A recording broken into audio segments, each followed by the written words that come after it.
May blessing nga sa amin ngayong araw. Binigyan nga kami ng gatas, diaper at saka bigas. Bago nga pala ang lahat ay umalis nga pala ako kaninang maga dahil nga nag-message sa akin ang tropa kong si Marlon Burgos. Ayan, kumpletong-kumpleto pa yung pangalan niya. At dahil nga daw susunduin niya ako, syempre hindi na ako tumanggi. Sino ba naman tatanggi sa libreng hatid, di ba? Tapos ayun, kwentuhan lang hanggang sa makarating na ako sa evacuation center dahil dun nga ang registration para sa World Up.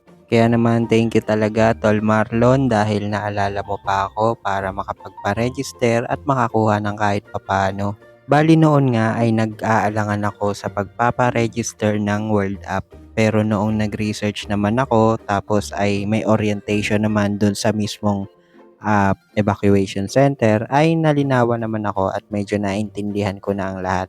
Tapos eto nga ang nangyari, madami-dami din yung tao doon so iniisip ko baka anong oras na ako makauwi. Mabuti na nga lang kamo talaga at nagpa-recitation doon sa orientation. Syempre bida-bida tayo kaya sasagot tayo. So ayun, after ng question nagtaas ako agad ng kamay at tama naman yung sagot ko kaya ako yung nauna sa pila para magpa-verify. So ayun, nung matapos ako tinawagan ko si mama at sinabi ko nga na tapos na ako, so bibili na ako ng ulam. Nag-request nga siya nitong lechong manok. Meron kasing nag-donate din sa akin kagabi ng 500 pesos. Kaya naman thank you po. At salamat talaga dahil kahit hindi nyo ako kakilala ay natulungan nyo ako sa pamamagitan nitong pagbablog ko. Pagkakain namin nung tanghali ay nakatulog ako sandali tapos pagising ko ay nag-message nga sa akin si Imaw at tinatanong nga niya kung nandito ako sa bahay. So ayun nga, sabi ko nandito ako tapos meron nga daw nagpapabigay ng konting regalo at napakalaking bagay na yun para sa amin talaga. Lalong lalo na yung diaper na daladala niya.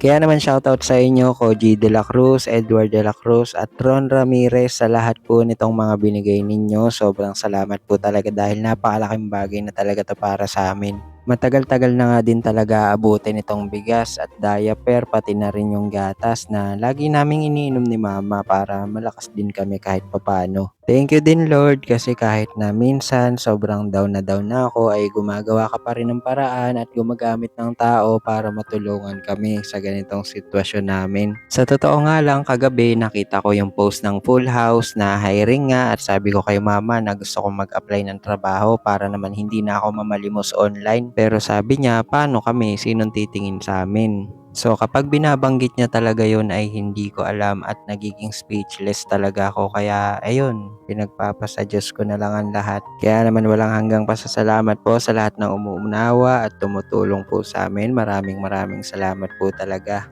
O paano, hanggang dito na lang muna ulit itong video natin na to. Thank you!